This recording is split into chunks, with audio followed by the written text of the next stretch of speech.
I'm starting early because I don't want to freeze. That's ever late early than that, please.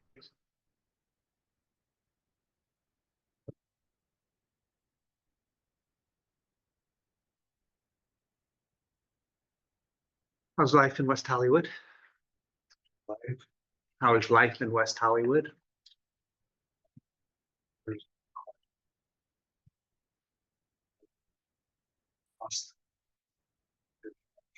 Yeah. I mean, the new people have been seated, right, in our in councils. Yeah.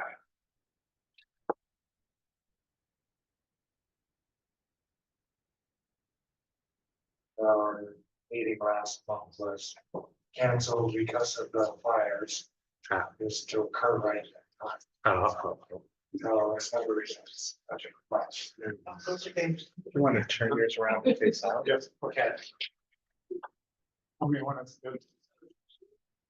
I'm good. Healthy, right? Almost very healthy.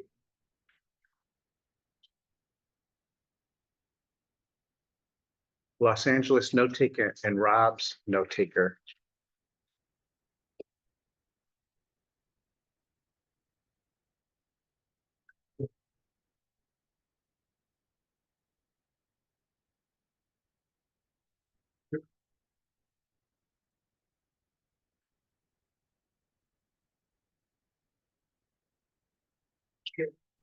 And take notes. Oh.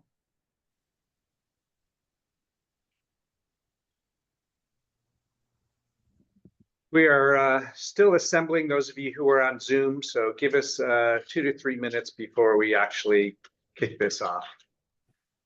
Oh, Glenn, were you at the budget advocacy meeting yesterday? No, I couldn't be there because I had another meeting, but I heard that there was like very dire news from the city about the budget. Nothing specific, but yeah. I mean, there was challenges to begin with, and now they've got additional challenges. And they used up their reserves or something like that. They haven't fully funded the reserves, so they don't have a cushion. You're probably referring to comments that Jack helped you do. Or you heard from You gonna start? somebody, Rodney, maybe it's on. We have people here. Yeah, it's probably on. Right. yeah, I don't remember, you may have mentioned 100 million. 300 million. Recall the exact dollar amount. Around. So it's definitely, what's that, 9 digits? Temporary, no parking, always on Tuesday. Oh my God. Oh, yeah, Sure they. Sure. Work day, work time. What? No, they have switched out. They actually went there and died. But I didn't. Science. Budget. They're giving up all of it. Should be. I hope. If it doesn't, then Glenn will help me navigate. Start. Public transportation. I'm going to call this meeting to order. Yep. We are short of quorum, but we do have some requests for some agenda items to be moved forward. So I want to try to do those. Some of those are reports. If we do get quorum, we can then move on to actual business or items where there are motions to be considered. So let's do a quick introductions down on this way, starting with Danny. You can sit unless you're more comfortable standing. Thank you. Hi everyone, Danny Duarte, CV3, specifically the CV3 photographer, and I was commuting to work and visits by bike. Love using the two-line bike path, the new Reseda Boulevard bike lane. And just want to make the city a safer place for the ride bikes. Thank you. May I request that in your introductions, you state who your council representative is, Perfect. not just the number. Some of us don't know. CV3, Bob Louie. Jen? And Tammy is the alternate. I'm the primary at this point. Janice Hattlestad, CV3, Boswell Field. Great. Glenn? Glenn Bailey, mayoral appointee. The mayor is currently Karen Bass. Rob Cadota, mayoral appointee, and I live in Mar Vista. Jennifer Gill, let's see, MacArthur Park, is Eunice Hernandez, CD1. Great. Bill? Hello, CD 13, Hugo Soto Martinez. Beautiful. Curtis? Curtis Graham, CD4, Nithya Ram. Karen Kennedy, I am mayoral appointee, same mayor, Karen Bass, and I live in the CD10 area, Koreatown. I'm Kevin Burton. I'm with West Hollywood Bicycle Coalition. We're just doing introductions. If you want to introduce yourself as you walk in. Yeah, have a seat here. Yeah.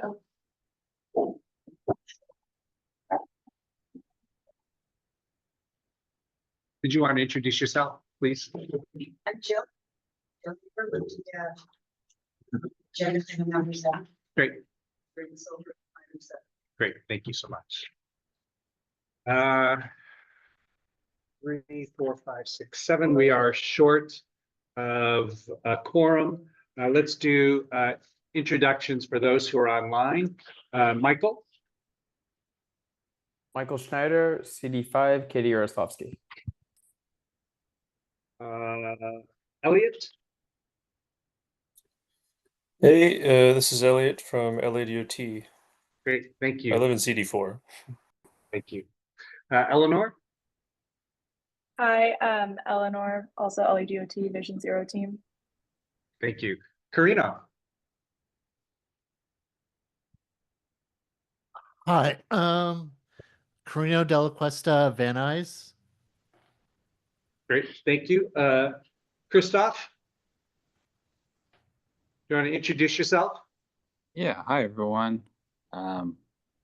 Just interested community member at this point.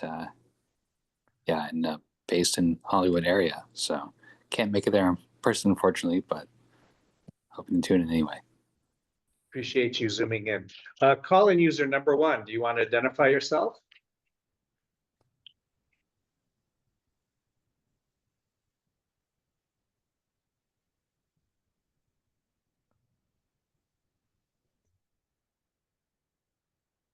And we have 2 AI assistants taking notes today. Los Angeles Note Taker AI and Rob's AI Note Taker, both are Otter AI. So just so you know, we might get some usable minutes and notes from this meeting. We do not have quorum. I know, Michael, you have some pressing time engagements and wanted to move up with the committee's permission for your Streets for All update. Does that make sense? Yeah, I'm good for the first hour, but if you'd like me to go with that now, Rob, I'm happy to. But let's go for it. Oh, I was just wondering, I answered the thing, I was just wondering, Michael's there, if we have one more, would that be quorum? He is not here. Well, Aubrey's on his way. Right, we're still not at quorum. Yeah. And him being on Zoom doesn't count. Well, what if you, under the best right circumstances? I don't have any of the circumstances that would qualify under SB 411. Or not 411, but I don't have any Whatever. others that would qualify. Great, thank you. Besides, you have to have a forum. Oh, we have to have quorum. Correct, you have to have quorum in order for then that person to be able to vote remotely. I thought they could count for quorum if they met those criteria. Neighborhood councils under SB 411 were not. SB 411 doesn't apply to us, unfortunately. Yes, So let's have Michael do his report if that's all right. Go ahead, Michael. Okay, hi everybody. So I'll start with HLA. There is a joint Public Works Transportation Committee meeting specific to HLA next week. It is Wednesday, February 12th at 8:30 in the morning at City Hall. We are working with our allies on the committees to make sure the necessary amendments are made. We think HLA should apply to metro projects. We think grant-funded projects should make an attempt to implement the mobility plan, and there's a few other specific things. But we think we're in a good spot. And again, that's Wednesday, February 12th at 8:30 in the morning. I also want to let everyone know that today we got a hold of City Planning's HLA Draft Standard Elements Guide. This is a guide released by City Planning as asked for by City Council that essentially defines the minimum for each component of the mobility plan. We've read through it. We're still analyzing it. We are probably going to do a call to action because they are taking public comment. There is a virtual opportunity to both listen to the standards and give feedback, and that is Thursday, February 13th at 6 p.m. via Zoom. You can email me, michael@streetsforall.org, and I can give you the link, or you can go to the City Planning website. But again, that's Thursday, February 13th at 6 p.m. At a high level, it's pretty good. However, the city is trying to say that shared bus and bike lanes count for Class 2 infrastructure, which we don't agree with. So I think that's an obvious thing to push back on. They're also making some weird or odd outs for themselves on the transit enhanced network. They're trying to say the moderate transit enhanced network has no minimum requirements. We think at least it should have some enhanced bus stops and stuff like that. They're also saying they reserve the right to not implement a bus lane where a transit agency doesn't think it's needed, which we think is too vague. Lastly, for Class 3 or Sharrows, they say that they would do speed control, volume control, and crossing control. That all sounds pretty good, but they don't say how. So we think they should put in things like speed humps or chicanes or roundabouts or diverters or however they're going to accomplish that. So that's the general gist. We are going to do a call to action, and you're welcome to attend on Thursday, the 13th at 6 p.m., or you can also email in your comments. So stay tuned for that. If you're on the Streets for All email list, you'll get that. Great. I think, Rob, is this our first BAC since the election? Maybe not. Yes. Is it? Okay. Yeah. December was canceled. Okay. So I'll give a very quick election update. We had a really good night locally. Streets for All endorsed in Santa Monica. All of our endorsed candidates won there. We helped flip that city council from a regressive majority to a progressive supermajority. In Culver City, ex-Streets for All steering committee member Bubba Fish won his seat, and that flipped that city council from a 2-3 minority to a 3-2 majority. Hopefully we'll see movement on Move Culver City and other things that matter to our interests. In Burbank, we had allies win. In West Hollywood, we helped maintain a progressive majority, and that should lead to protected bike lanes on Fountain. And in the city of Los Angeles, we had 3 of our endorsed candidates win. We now have 7 people sitting on the LA City Council that have been endorsed by Streets for All. So we are 1 short of a majority in terms of us endorsing political leaders. So we're excited about that. This year is the 10th anniversary of Vision Zero. That, of course, was announced in 2015 by former Mayor Garcetti. We are working on a retrospective. Unfortunately, deaths and injuries have gone up, not down. Last year was the 2nd year in a row that more people died from traffic crashes than from homicides. So it's pretty grim. And obviously, we have not accomplished Vision Zero, but we're going to be doing a lot of storytelling and analysis on why. A quick update on our state efforts. There are 7 bills that were signed into law by the governor that we sponsored. I'll do them really fast. AB 3503 exempts electric rail from CEQA. So that should speed up things like California high-speed rail and other metro projects. AB 3177 ends road widening mandates. Actually, the state did it before the city got to it. They've been working on it for a couple of years. That should make streets safer, especially residential streets. SB 960 requires Caltrans to implement complete streets. So in the city of Los Angeles, that's Santa Monica Boulevard, between La Brea and the 101, Lincoln Boulevard, all parts of Alvarado, etc.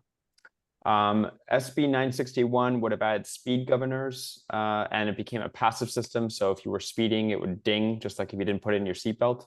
That was vetoed, unfortunately, by the governor. SB 1100 was signed. Driver's licenses are no longer required for housing or employment unless the employment requires driving. SB 1216 bans sharrows on any streets over 30 miles per hour and requires cities to remove sharrows if they exist on streets over 30 miles per hour when repaving. So near where you're meeting tonight, Vine, for example, has sharrows. There's zero bike infrastructure. It's a major arterial. Those would be removed at a future repaving project.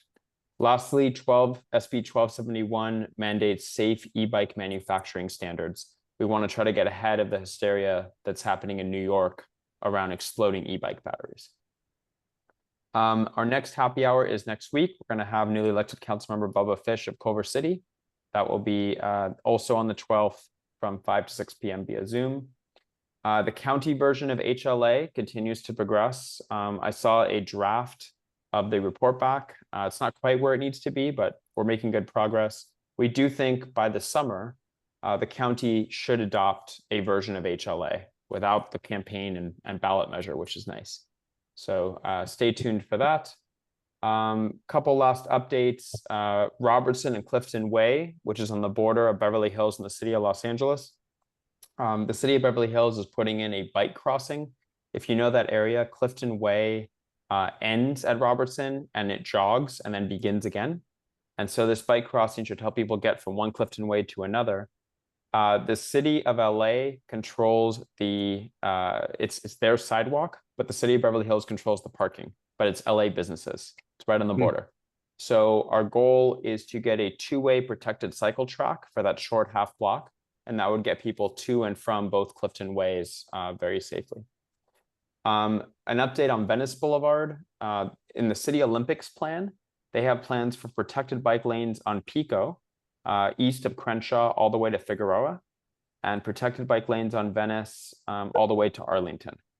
So we're really, really excited about that, and it's aligned with our vision of Venice Boulevard for all. There's a short stretch on Venice Boulevard between La Cienega and Fairfax that is going to be going in, and they'll be extending the bus lane to Fairfax as well.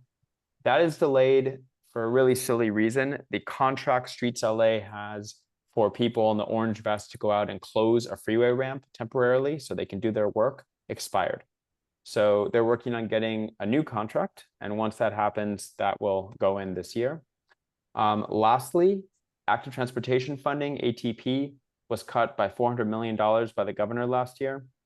Our effort to extend the Ballona Creek bike path was part of that. We scored a 93 out of 100 to get that project shovel ready. It's an $8 million grant or $8 million project.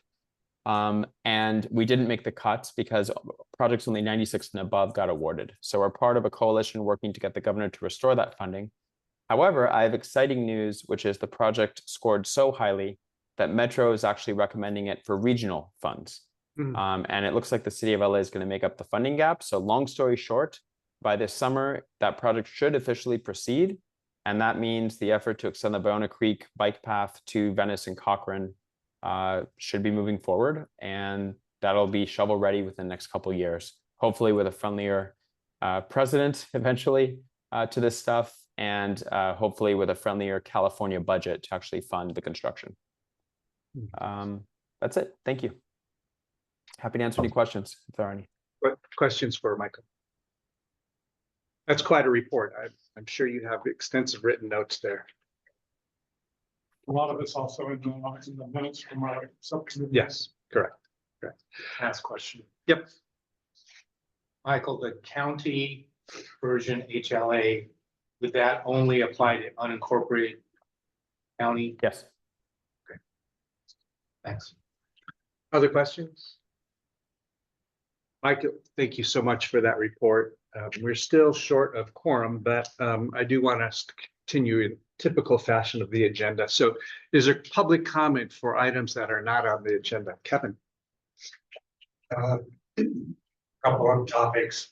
One, bicycle infrastructure, which is of interest to LA in the sense that there is a plan in LA many years old for a neighborhood greenway along Rosewood and crossing streets And that goes west to the city limit with West Hollywood, which is on the west side of La Cienega. If you continue west through West Hollywood, it's a share road route residential.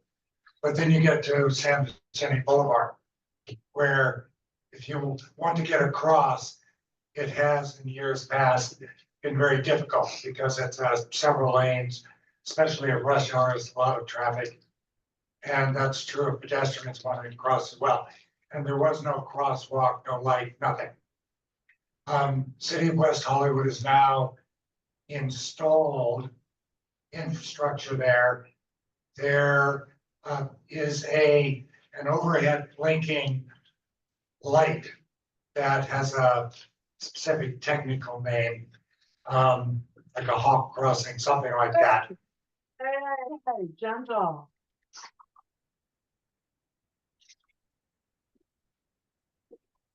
That can be activated either by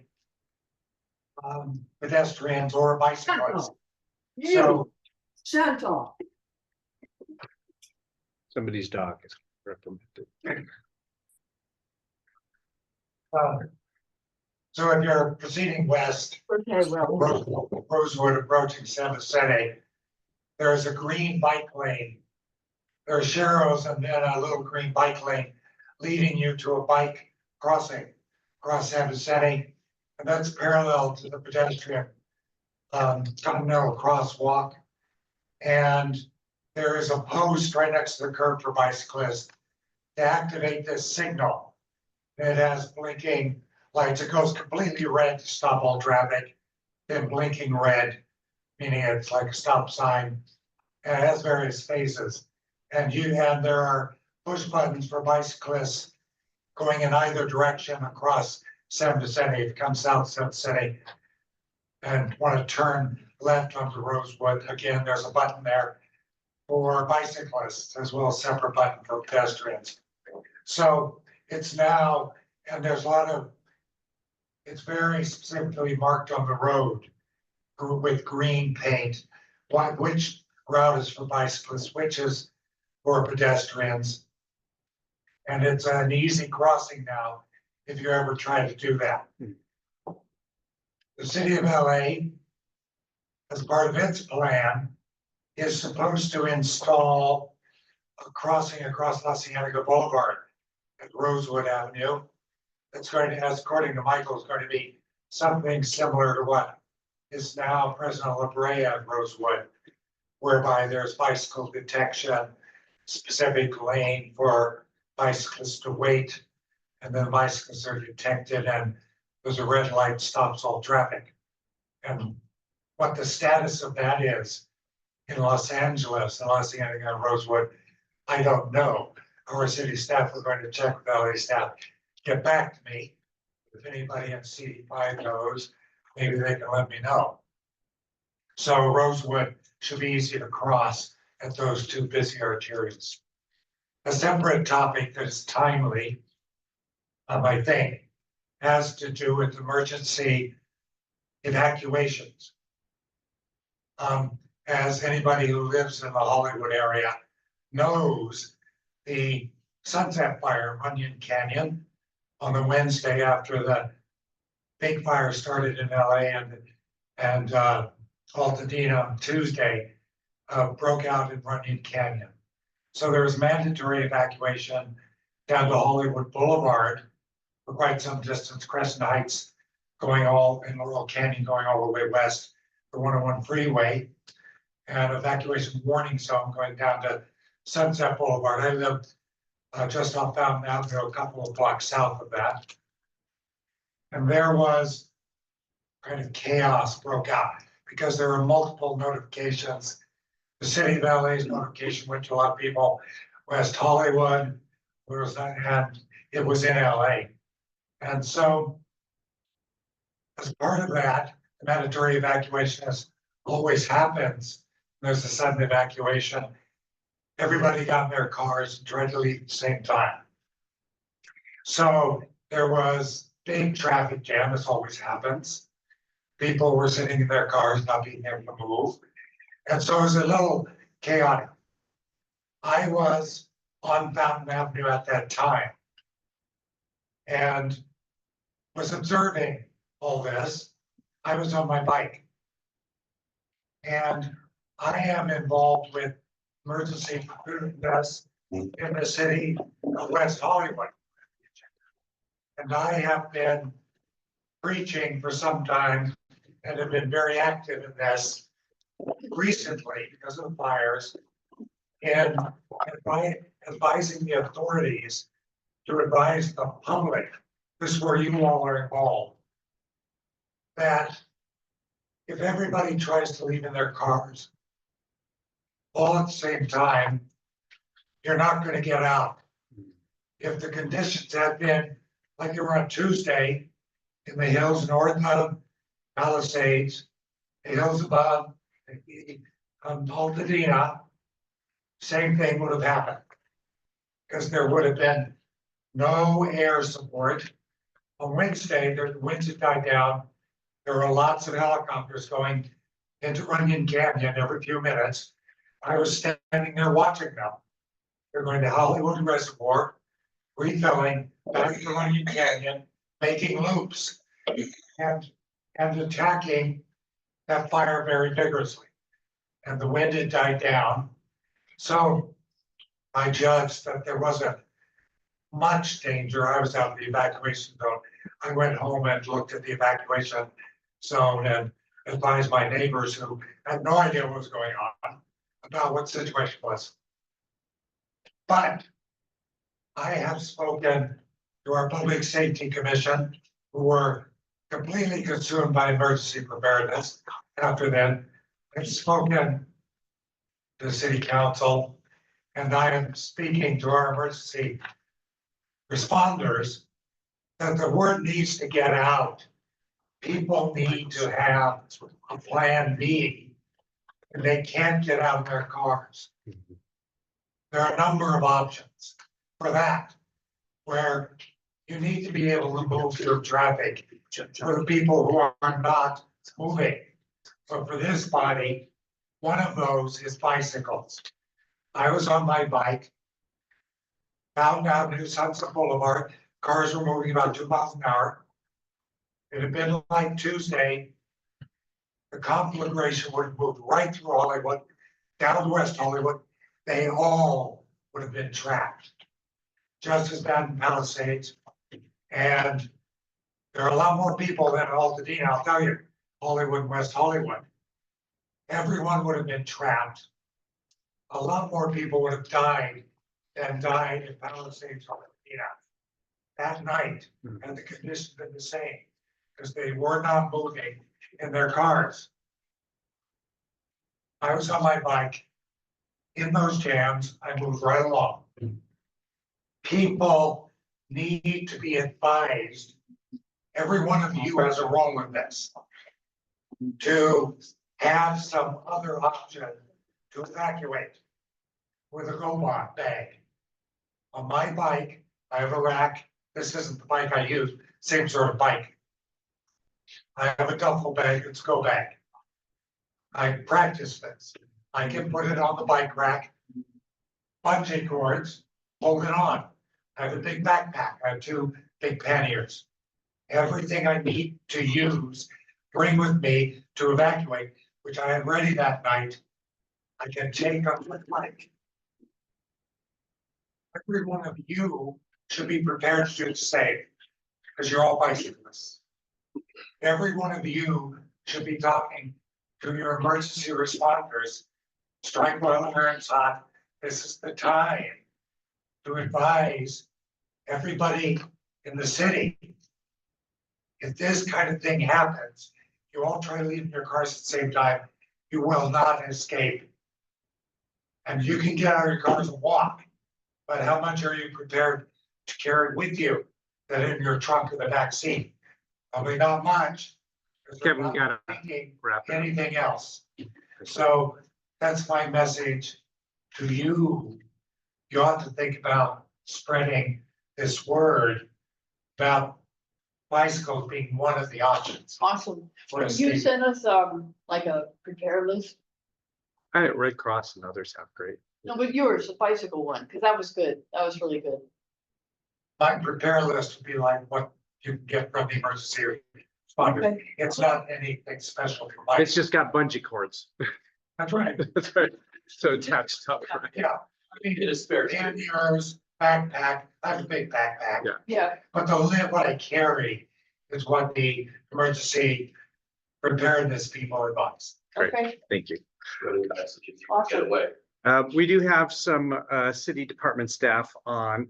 And I don't know, Elliot and Eleanor, if you are here to speak to the items that were part of the Planning Bikeways Engineering Committee, or if you have some other more general updates that you want to make. So I'll leave you to make your general updates if you have any.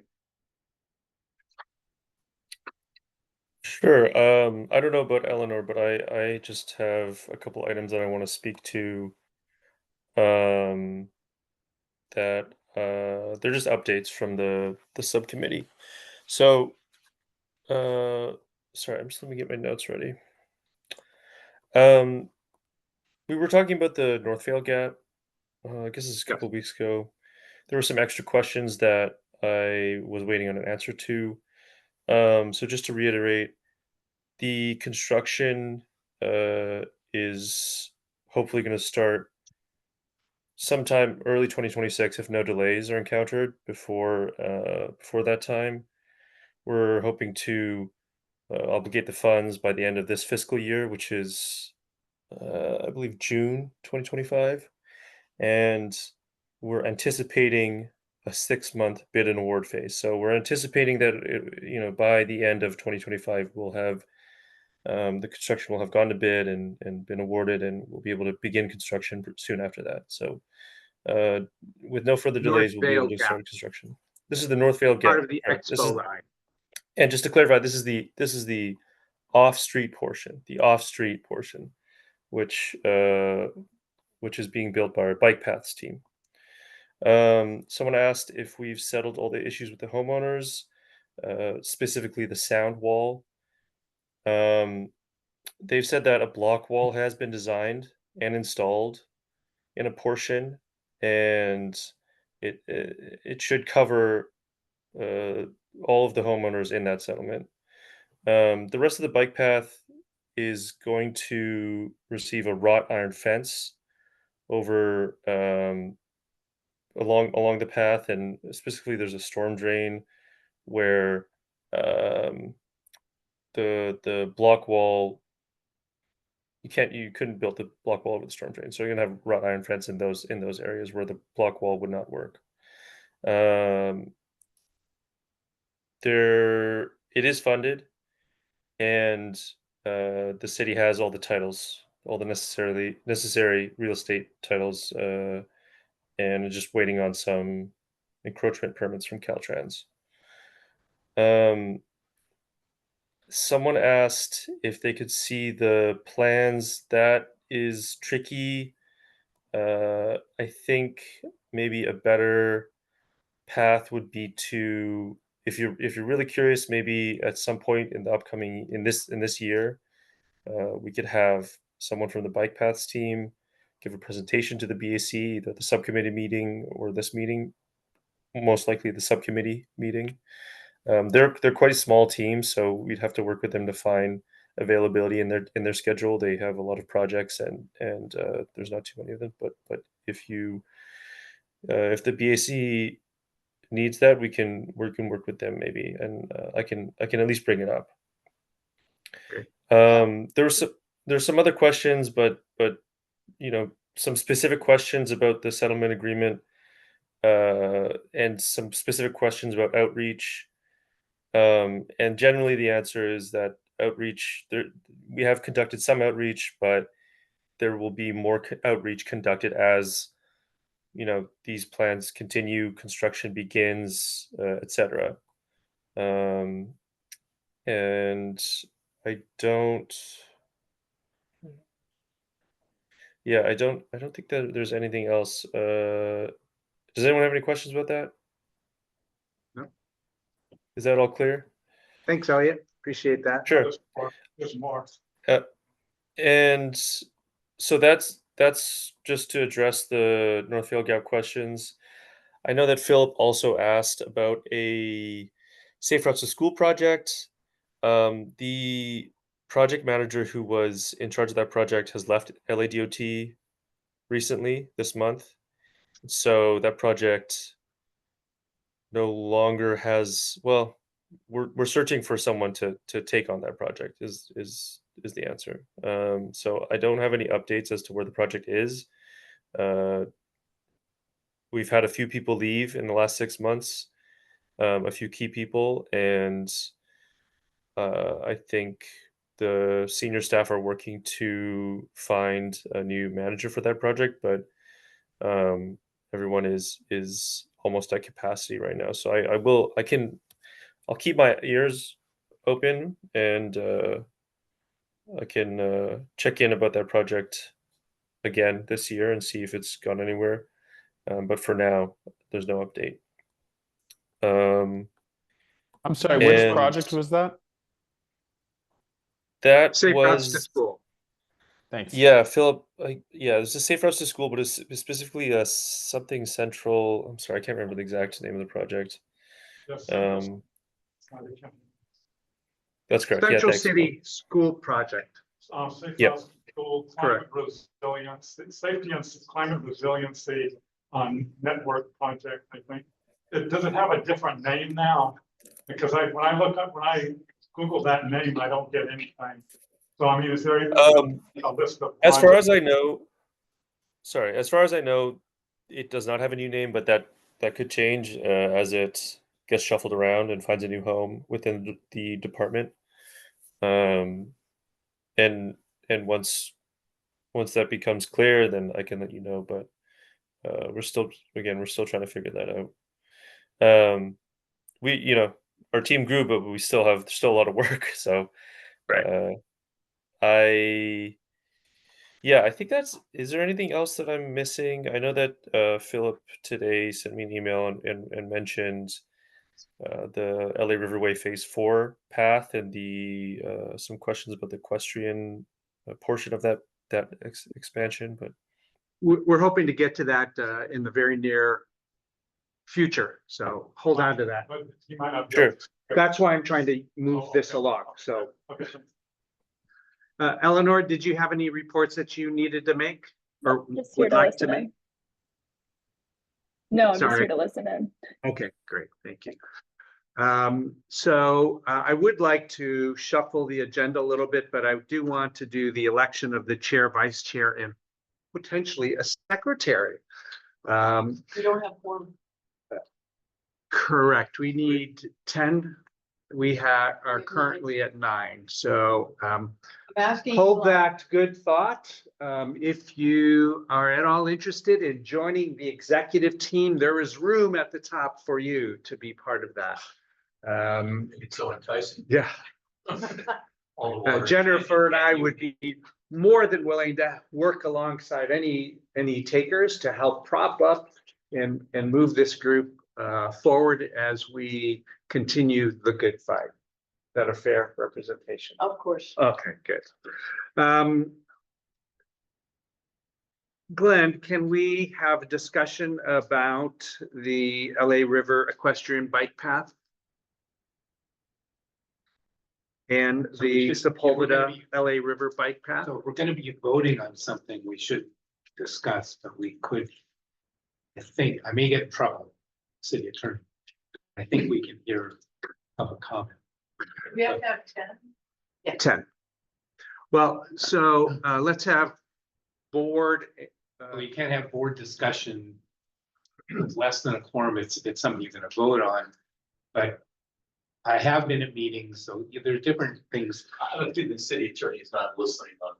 Right. So so there are three speakers I'd like to have to talk. One would be Michael and then our guests to present their perspectives.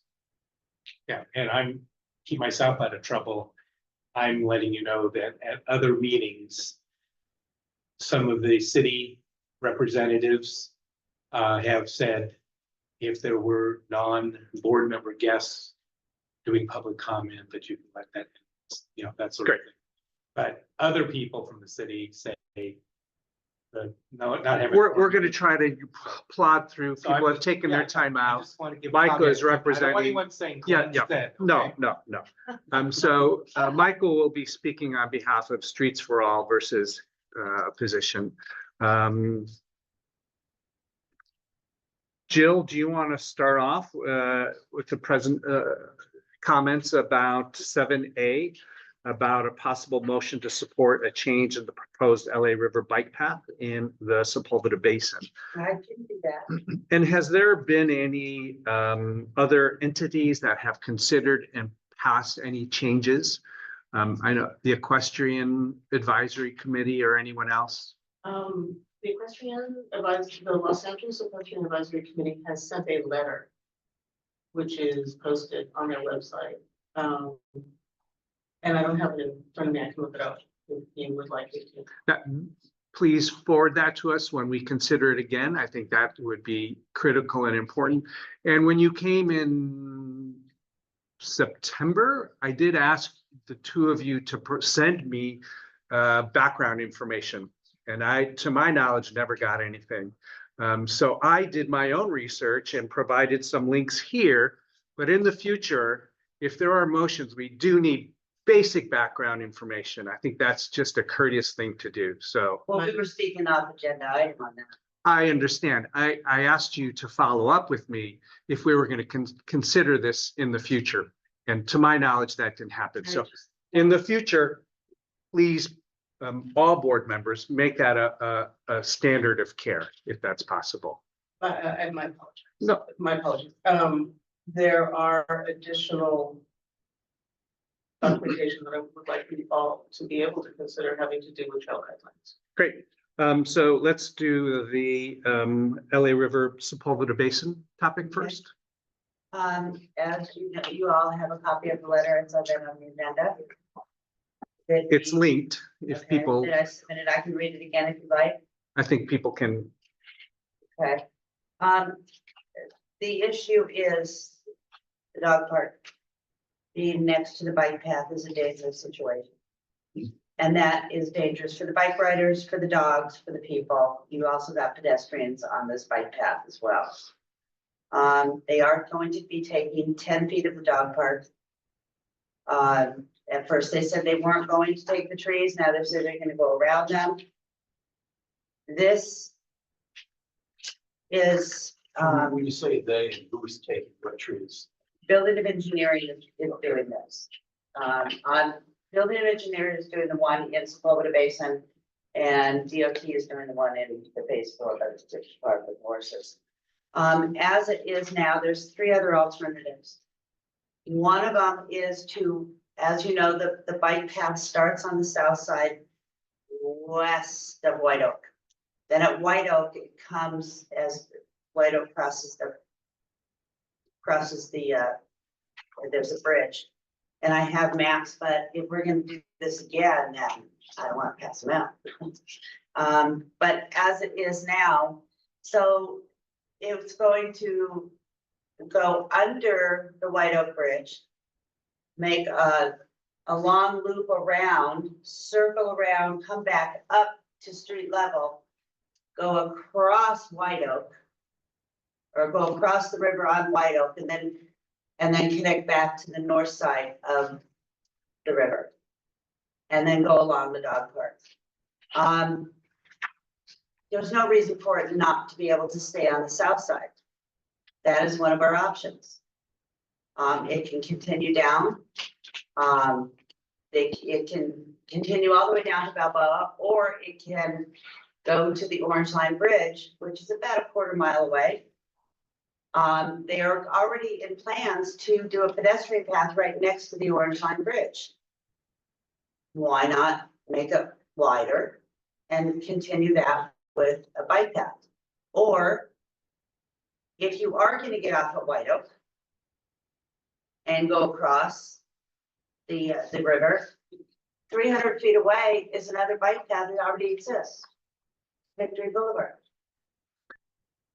And there's three options here, actually 4. we're asking for you guys to please support us in talking with BOE, talking with Imelda Padilla's office.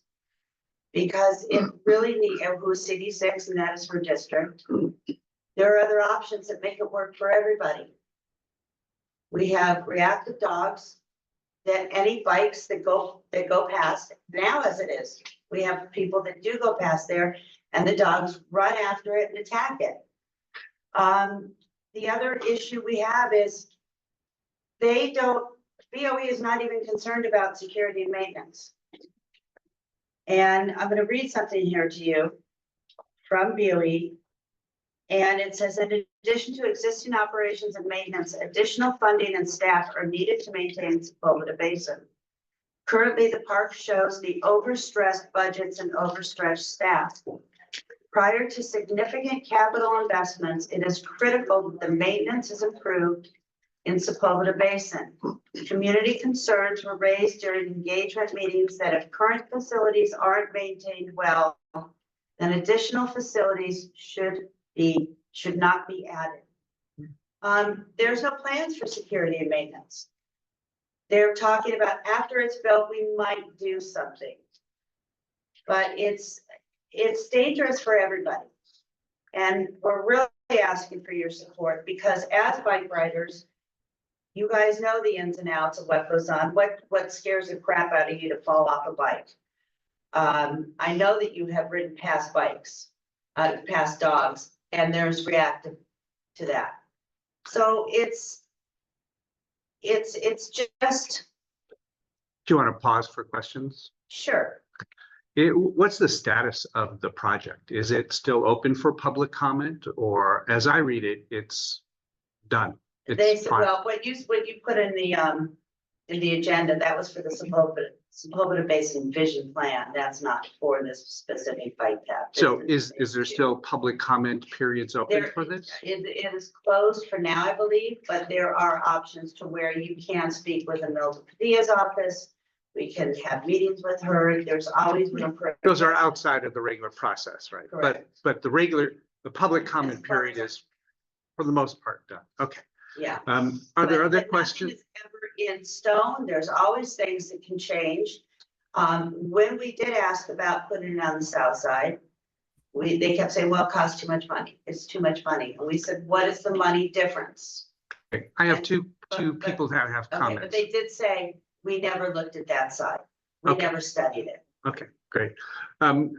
Elliot, did you want to provide some perspective? And then Michael, did you have a response? Did you want to provide perspective? Thank you. Sure. Yeah, I Elliot, just have go a quick ahead. question.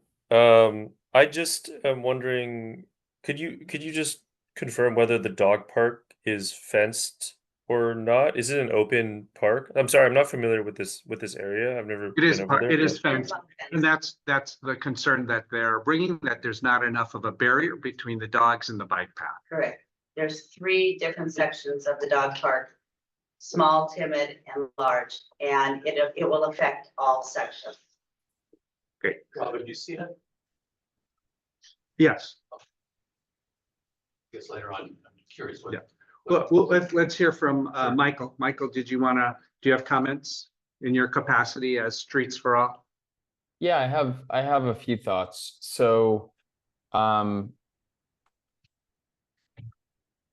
this idea that dogs and bikes can't coexist, in my opinion, is a false one. There are many places in the world and many places I've biked near dog parks, and we're all part of nature. And in my opinion, a dog being next to a bike is a lot more pleasant for the dog than being next to an SUV. But here's the bottom line, just to break it down rather than debate the merits. This is a done deal. The funding has been awarded. The project details are locked in stone. There is no mechanism for the city to dramatically change this project without having to give up the grant funding.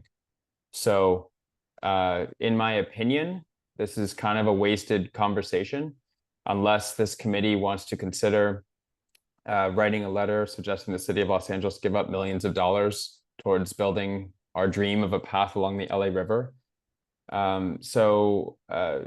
You know, maybe this conversation would have been more useful a couple of years ago, But today I have confirmed that there is no way to modify the scope without putting the funding in jeopardy.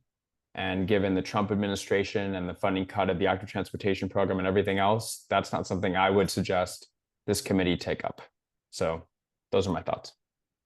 I have a question.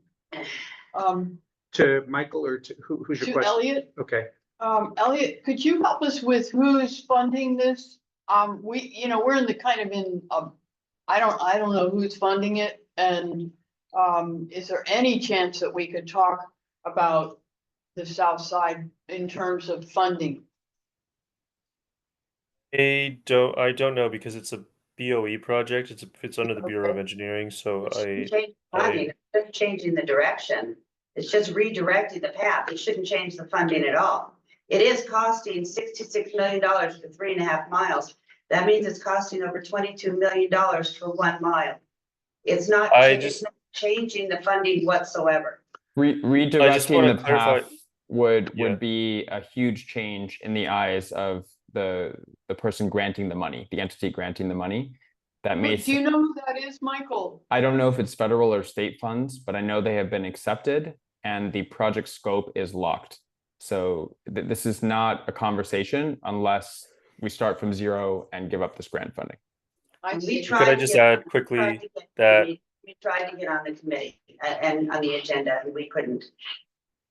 Yeah, I'm in no way casting blame for the delay. I'm just saying at this point, it is too late without jeopardizing the funding. And Glenn Bailey even knew about this years ago and knew that it should, and he even suggested it be on the south side. We feel as though this is like an eminent domain thing. I mean, this is. So, did that answer your question, Jennifer? I'd have to go deeper somewhere. Yeah. Right. Are there other questions from anyone else? Jill, Michael, or Elliot? I guess I'll jump on in. You mentioned 3 alternatives, or one of the alternatives include adjusting the setback like it is on the west side of the dog park and the north side of the dog. No, I didn't say adjusting the setback. I know, you mentioned that there were 4 alternatives, and I just wondered if that was one of them. Adjusting the dog park setback? Like it is on the west side and the north side. Then we would lose, right now, at first they wanted to take 30 feet. And then they're just gonna take 10 feet with a 5-foot landscaping thing. So you're talking about taking a lot of land for a setback, and then we lose half the park, which has been there for 30 years. So that's really not an option. Well, I mean, they could provide more land to the east. What we also asked for was for them to lower the bike path a foot or 2 below grade of the dog park. Why don't you do the opposite? Who wants dogs peeing on you? Because we also have, if the bike path's gonna be higher or added, then that means the water's gonna flood into the dog park where it should be going down into the river. It also will take away some of the sound. It will also take away, it'll make the fence higher. Okay, Glenn, did you have other questions? And was there another question? Yeah. I was just wondering, has anyone looked into where other places where there's some barrier between a dog park and a path? It just seems like that there has to be a way to solve the problem without having to reroute. Right, and we're not asking to totally reroute it. I mean, you already have a dog park there, I mean, a bike path 300 feet away. We're asking instead of crossing over street level at White Oak to the north side, just stay on the south side. That way you don't have to do a big loop around, and it won't slow you down on your recreational bike rides. It'll keep going straight. So, but every dog park in the city of LA, there are dog park standards from Rec and Parks and from the city of LA that you are, let's see here, be situated in areas of parks that are not heavily used for other recreational activities so as to reduce the potential for conflict. Every dog park in the city of LA does not have a bike path next to it because they're not allowed to, they can't. They have sidewalks that people ride their bikes on, but there's no dedicated bike path next to any dog parks in the city of LA. World or? In the city of LA, we're talking. Yeah, I just was curious if anyone has looked into what other places do in order to. Well, nothing in the city of LA has. Okay, so I don't know, are there further questions? This is not an item that we are voting on. And I want just to, I'm trying to avoid us getting into a discussion about the merits of it so that we protect our ability to consider and vote on this in the future. Philip, you have a clarifying question? Yes, I think so. So in other words, what you're asking for is to change the scope of the project, which, according to Michael, would result in the project having to be started over from scratch. That's wrong. It wouldn't be started over from scratch. We're only talking about 1 mile and 3.5 miles. And that would it's on the south side. Just keep it on the south side. Can I just jump in quickly? And I just Mrs. Elliott, go ahead. I just want to say that the funding for this project, it's likely not going to be all just construction. There's going to be a lot of funding tied up in design as well. And when you move, I mean, as Michael said, this is already kind of done in stone, but just to say, when you move a project like this, even a small portion of it, that means that you're going to have to redesign that portion, and that requires, again, more funding. Can I jump in? Who is jumping in? Miriam. Okay, can you identify yourself? Miriam Preisel. I'm the president of the Friends of the Sepulveda Basin Off Leash Dog Park. And Okay. Lake Balboa Neighborhood Council. Okay. And I want to point out that there is a council file looking for the 13-mile gap project, which this is part of. And it is, they have a deficit of $100 million. And they were asking for $500,000 to have a consultant to help find those funds. Now, I don't know where that is. There was an S1 added to that. It's urgent. It's a priority for the Olympics. The bid that will go out for this is 2018 estimates. So I don't know exactly how much is that is set aside right now for segments 1 and 2, which this is, or and if it is enough for the bids that will come in 2024 costs. So it may not be totally funded yet. And we'll see. We will see if they put it out. With what is happening in the city right now, it is very questionable, especially this path. This path has lights every 100 feet, and every law enforcement person which has not been asked about this isolated area, if it's safe, and it's not safe. We have no patrols after 9 p.m. in this area, no LAPD, no rangers. Those lights, if you ask anyone, will be dismantled, and the city will be responsible for those lights. I would like all of you to meet me there at 9 o'clock tomorrow night, ride the access roads, and look at how unsafe this area is. The south side has the velodrome, it has softball fields, it has more of an infrastructure to actually enforce. We have Michael, I talked to you 2 years ago, and I invited you to come down and look. So I have been on this forever. Michael Schull, I went to the general manager of Recs and Parks, said, do you know about a bike path? And he said, no.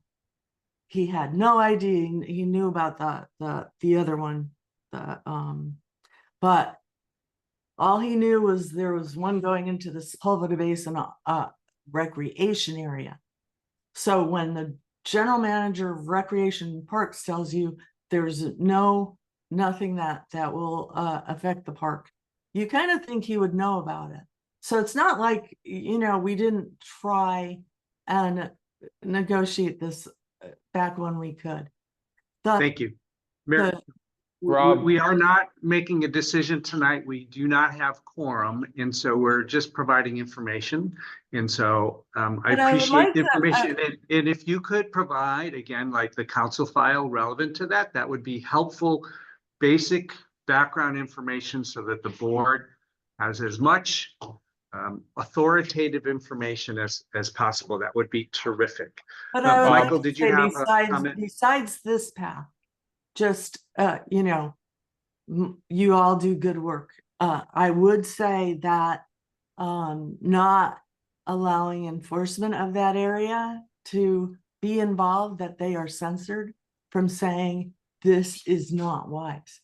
And we have seen what happens to city when you do not include departments, enforcement departments to give their opinion. Thank you. Michael, final comment?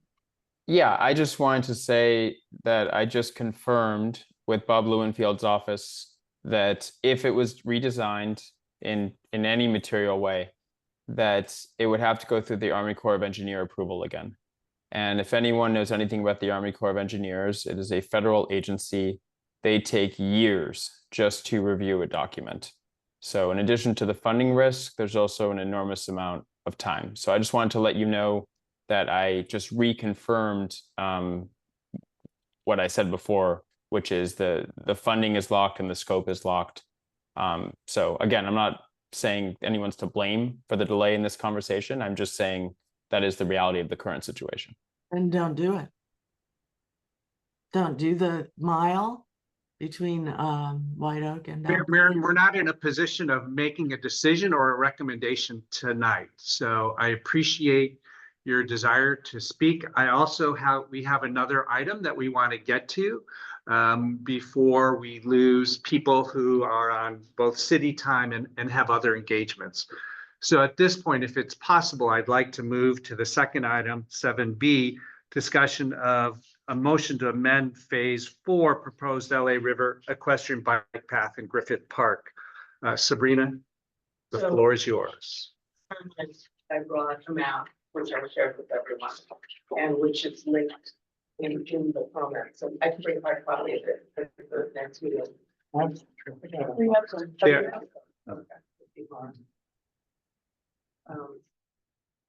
Basically. Do you want this? You want to use it? You could stand up and. Rob, read it again, out. this is not a voting item, this is just. Correct, informational, to hear from the public and others. You know, I remember, I just want to just know the parameters. It has been sent to them, but I want to make sure you guys have seen it. I am asking for your support to consider rerouting phase 4 to a route that will be safer. The equestrian community believes this will be extraordinarily dangerous. We'll disenfranchise them, disconnect the entire community of horses on the north side of the river and the freeway and the west side of the 5 freeway. Because there is really only one way for those horses to get into Griffith Park, which is the historic Mariposa Bridge, which leads to this really thin sliver of land that's like a really, really long triangle. And the triangle ends on the west side, way past phase 4, where the 134 freeway goes over the river. And it's not a bridge. I mean, the freeway itself bridges the river, but it's fenced off and you can kind of walk under it. It's not designed to be traversed.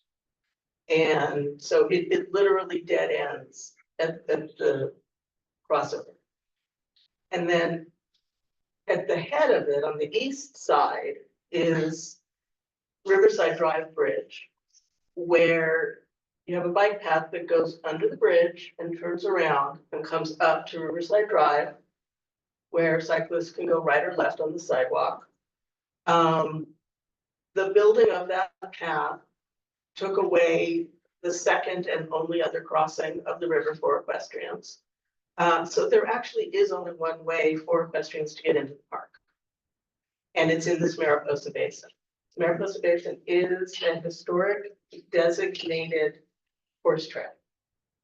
At some point, it was paved as a maintenance route so that I think it was DWP could come in and work on either the Stuff. stuff, dredge the river, stuff.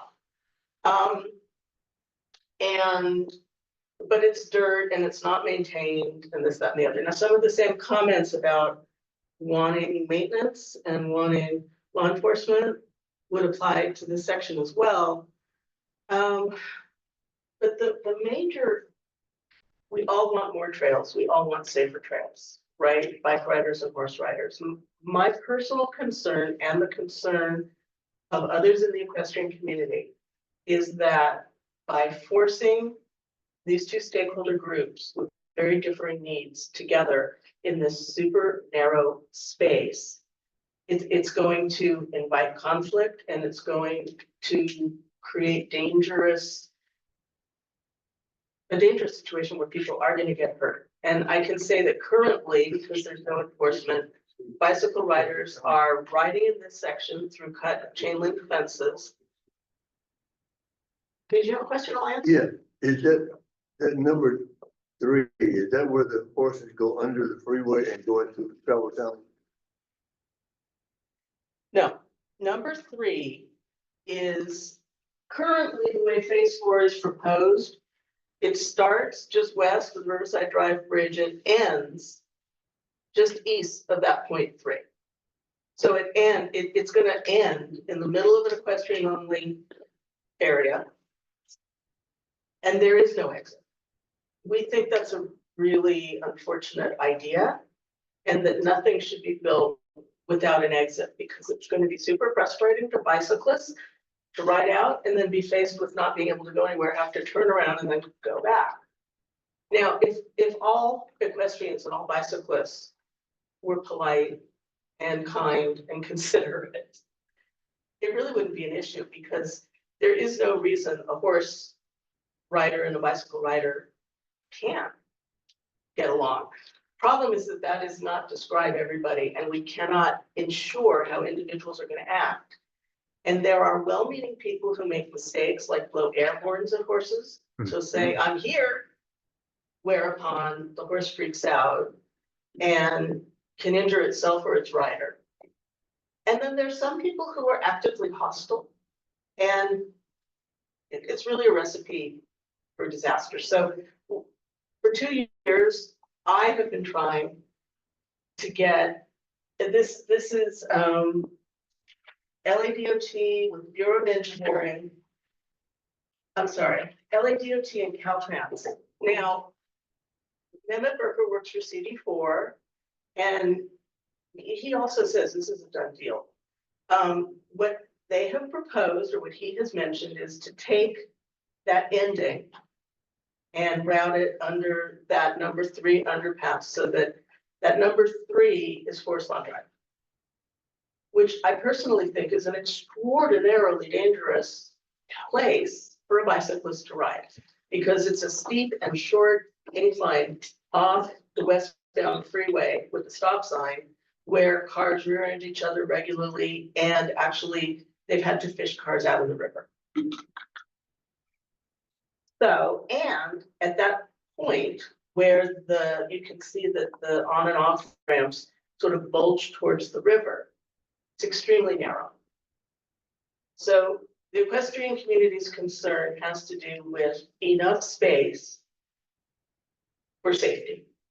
And in that space, CD4 Mehmet has said, we have to work with Caltrans. Because Caltrans, we're going to ask them to take the lead on this and redesign this entire exit. So I don't see how that can be done really quickly.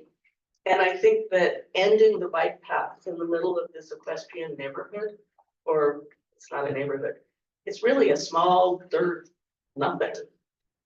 And it is bounded on one side by the river with a straight up and down perpendicular wall. And on the other side by the chain link fence that defines the easement to the Caltrans freeway. So there is not enough space throughout this whole proposed path for the proposed 10-foot bike path and, 10-foot horse path.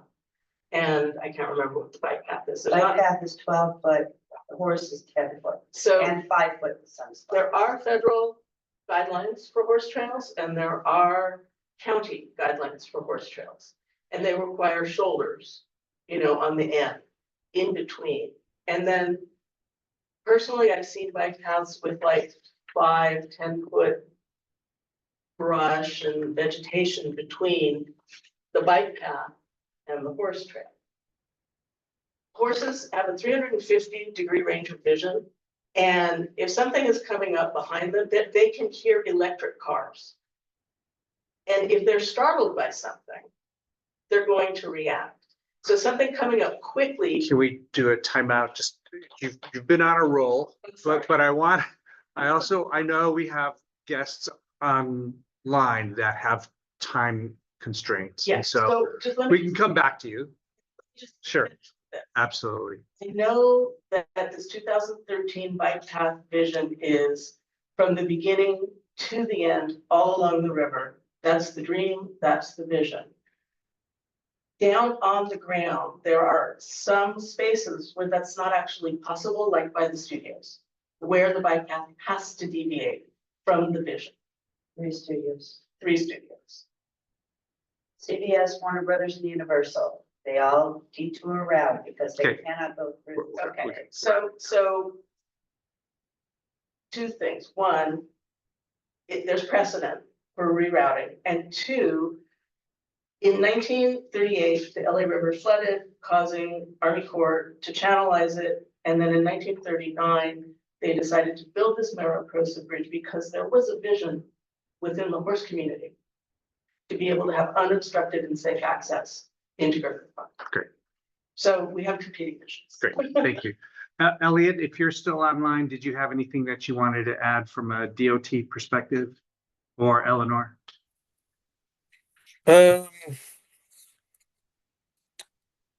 No, I mean, I think we had this discussion in the subcommittee Yeah. meeting, and I I asked all my questions that I wanted to ask, and I just mainly I'm just curious why I don't need to open another discussion, but I'm just kind of curious about the equestrians using the tunnel that passes underneath the 134 freeway to the west of the Mariposa Bridge. But we talked about that in subcommittee meeting. I'll let Michael speak. Because he has. That is the way the horses get. That is the That is way the way. into That is Griffith the Park. only way. Yeah. Right. 2 ways. Right. Oh, Okay. that is the way.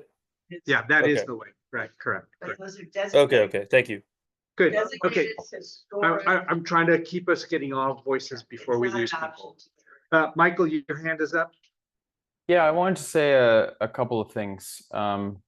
So first of all, just off the bat, this is the same situation. It's not a made-up excuse. This funding is confirmed. This is federal funding, which is already very dubious under President Trump. It is confirmed.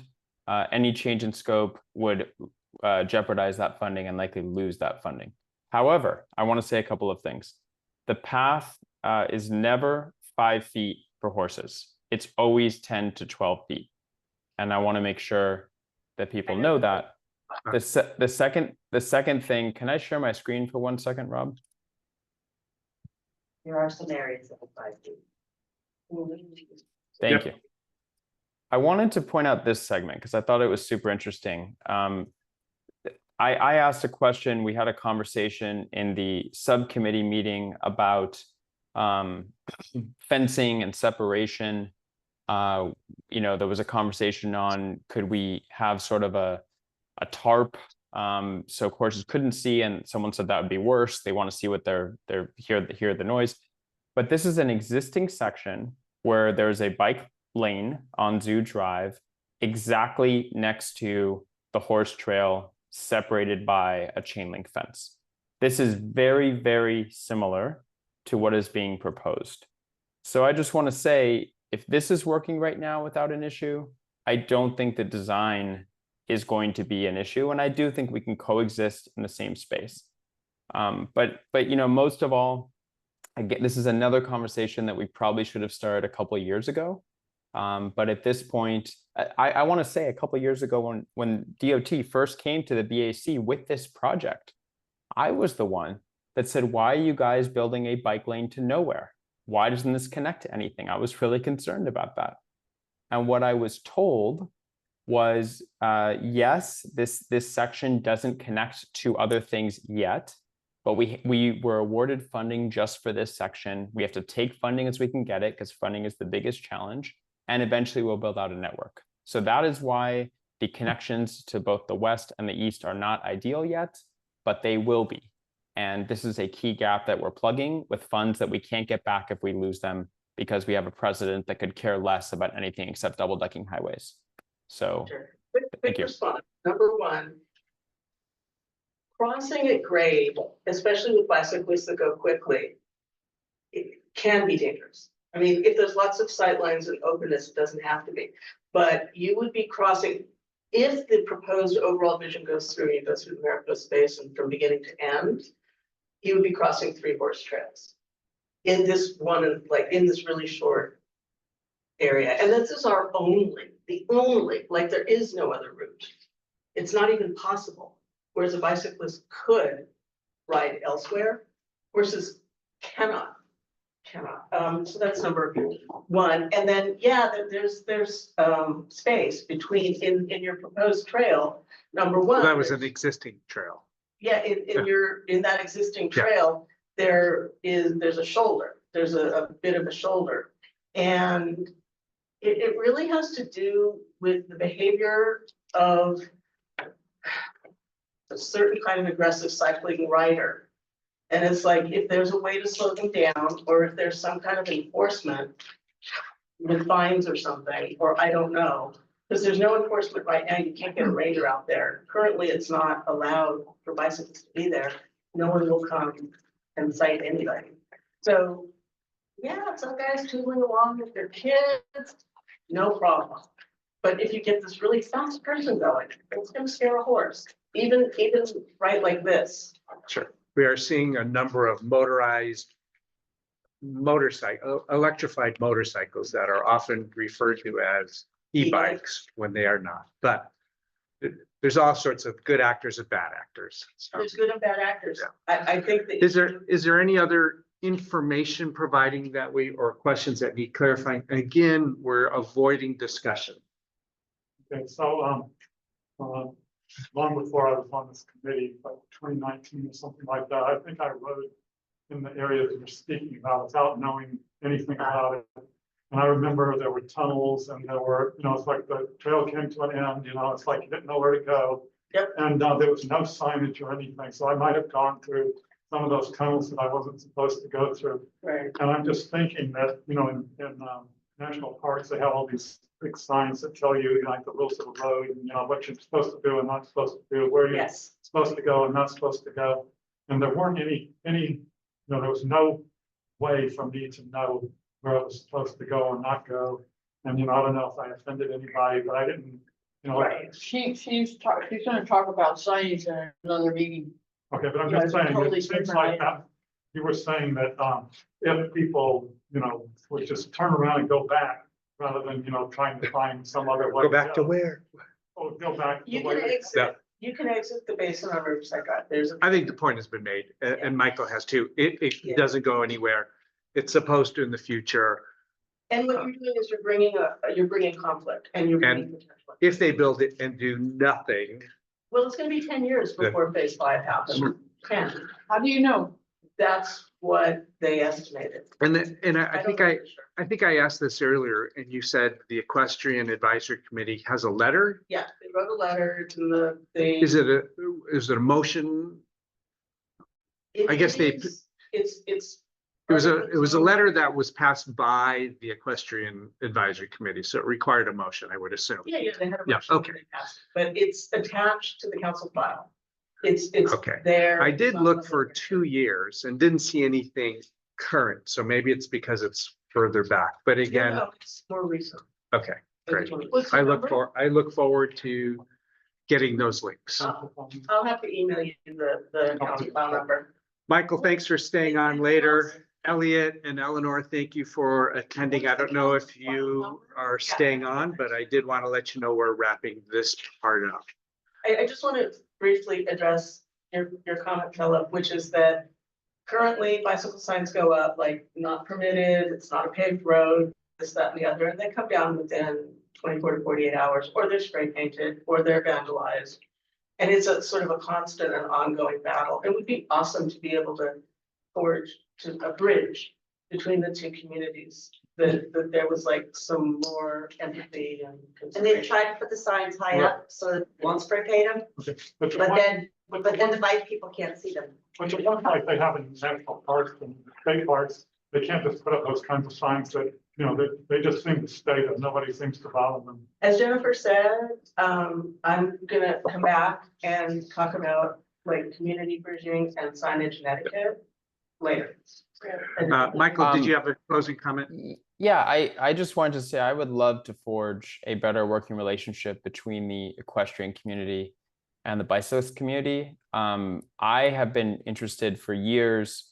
Griffith Park is a fascinating, beautiful place, a treasure to our city that both equestrians love, hikers love, cyclists love. I do want to say there's one specific stretch that I think we could really collaborate well on to have a kind of a happier medium. If you bike up to the Hollywood sign, you go up Mount Lee Drive, and that is a paved road that cyclists can legally go on, hikers, etc. However, if you're on that side of the park, there is no way to get to Mount Hollywood Drive without going on what is known as Mulholland Trail.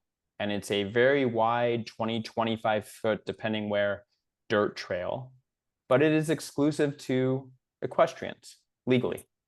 I have walked my bike on that trail. It's not very comfortable. I have seen cyclists riding on that trail, and most of them are considerate if they see horses and get off their bikes.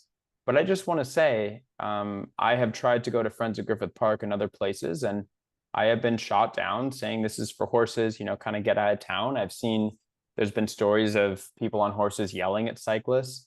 So I would love to forge a closer working relationship, and maybe on that specific stretch, since there's no other realistic way without a huge detour to get from the west side of Griffith Park to Mount Hollywood Drive, which goes through the whole park on a bike without using that. I don't want to scare a horse. I don't want to make an equestrian uncomfortable. And I also want to be able to ride my bicycle in a beautiful park when the trail is 20 or 25 feet wide and there's plenty of space for everybody. So, you know, if there's an opening here for a better relationship and more shared access to Griffith Park, I would welcome the conversation. I think it's a conversation worth having. I know that there are many more members of the equestrian community that are a lot less. Like any movement. What? Like any movement, right? There's some. But could you invite them here? No. We. You have to see if you get on the agenda with the horses. Yeah, if you guys could put something on the agenda with the horse committee. I did, just so you know, post your agenda and the information to the equestrian community in hopes that people would. Michael, thanks for pointing that out. Future opportunities. Looks like you're vying for the chair of this committee, but we'll have nominations at our future meeting. Anyways, there's a way of trading on some levels that might be of more interest. Yeah, might be a good idea. Yeah. Something there's actually like Opportunities for negotiation and give and take, of course. I think that's all part of making friends. So thank you both for coming. Hopefully in the future, we will, if there's a desire to have this come before a full quorum of the board, we hope to do that. Michael, thank you for your perspective as a Streets for All. Elliot and Eleanor, again, stepping in where you can. So in other words, we're done. We're not gonna be on the agenda again because you did not have a quorum. Is there no? No, I'm concluding the discussion Okay. here now, and it can come back. Okay. So it'll be unfinished business. And we've been trying for 2 years to figure out how to address it, like where to address it, because we've been hitting our heads against brick walls in talking, you know, to the people at the open houses and then talking to the council. Well, and I'm not sure we are necessarily your best path forward either, but we are a path that is currently open, We're so. trying to get people to listen, especially the bike community, since Yeah, you that's what the involvement is. And like I said, we tried, Miriam spoke with Michael 2 years ago. We've been trying to get on the agenda. Glenn has known about this for years now. Yeah, so we're moving forward, right? We can look But back. now but we get answers that, oh, it's too late. Why didn't you come to us sooner? And that's, and that's what's very frustrating to us. Because we have been, Glenn's known about it. Miriam tried to talk to Michael. We tried to get on the agenda, and then for Michael to turn around and say, well, you should have come to us sooner. It's very disheartening. Okay, I don't know that we are the stand in the pathway of the approval process. We are just one other advisory committee. So, and here we are today, so trying to figure it out. We Great. just Thank hear that a lot to discourage our advocacy. I did put the council files up in the Yep, chat. thank you, appreciate it. I saw that in the chat. Aubrey? Yeah, in defense of the horses, not, we may have them again this year. We have horses on Robertson Boulevard, in West LA. Oh, yeah. Yeah, and we're having them again in a couple of weeks. And we had also tandem with the horses, we had the Buffalo Soldiers Oh, yeah. bicycle brigade. So there's a connection that goes on, and it will be on the 15th of February. Thank you for. Thank you, of course. Thank you. Thank you for letting me- We'll keep going. Yeah. Not tonight, we're moving on. We're gonna meet next month, so we don't keep that thing taking up our time. I believe that covers most of your stuff, Philip, in terms of the planning and bikeways engineering subcommittee. The only other thing was the meeting that Public Works and Transportation. There is much that was discussed in your meeting, and the minutes are posted. Yes, So when we ma'am. walk out, what do we need to, what are our next steps in terms of this committee? He'll be your contact, Philip. It came out, Subcommittee? you brought it, you're gonna work with me to make sure it, Get back. yes. We'll work with you. That's item 8. We don't, but we don't have quorum. Okay, but I mean, do we want to, because there was a question. Yeah. I'll defer to Glenn. Item 8, we were saying, do we need quorum to move on item 8? Oh, this is the letter. No, you and I are gonna handle this, Okay. a follow-up. It doesn't. We're just reminding them that they were told by city council to report back in 90 days. 90 days has passed. And we're just pinging, and it doesn't require a motion. It's a letter of inquiry, a letter of clarification. And I can do that. Reporting back. Just send us, let us know when you report back. I just thought that we were putting on the agenda for this meeting just to say, yes, we're going to do this in this. Great. So, council file, if you look at number 8, council file 2014-69-S1, the report back is late, and I'm gonna write a letter saying, hey, city council, what's up? And Philip is gonna be my nudger, make sure I actually do it. And of course, Curtis is full of beans and won't let this go, so. You want to hear what I have to say about it now, or you want to wait till we go? No, go for it.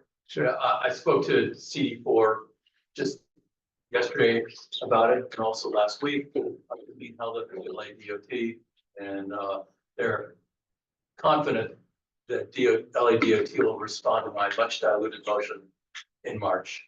Okay. Okay. Beautiful. the idea, we weren't gonna send a letter to, the inquiry to city council, we were gonna send it to the three departments that are Yeah. named. in the- That you and I can work that out, yes. Yeah, and Curtis can tell us who he's talked to and they can send me a letter. Yeah, I'm happy to talk to anybody I can about my much needed.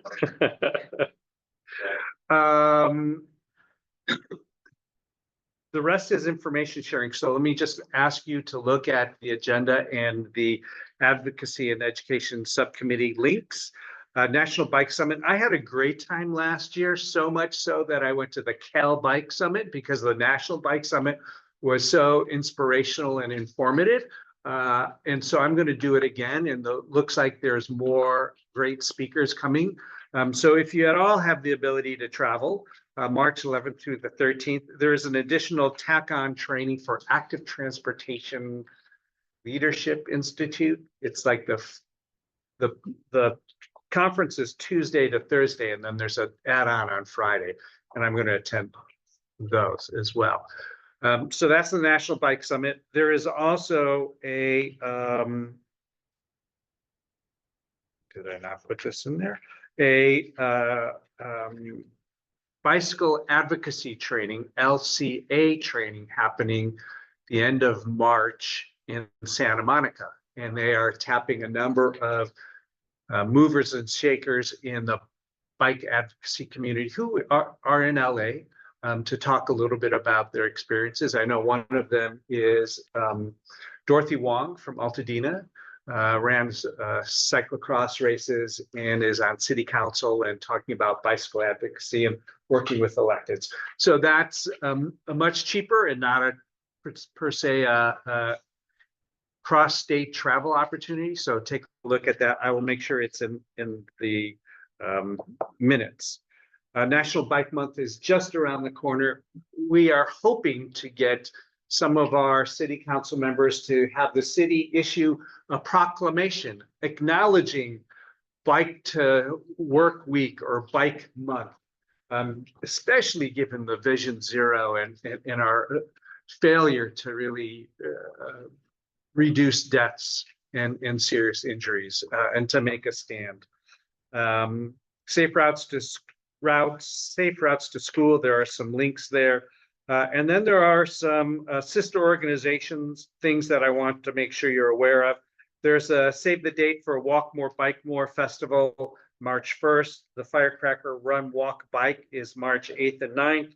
And Let's Clean LA. This is part of Streets Are For Everyone group who regularly host cleanups. There were two that happened before this meeting, so I did not include them, but they're really going out in the streets and cleaning bike paths along with other neighborhood groups. So it's a really neat collaboration that I encourage you to take a look at. That's it for me. Let's do let's do a once around. Karen, news or information you want to share with the group as we wrap up? Great bike travels that you've done. Most recently.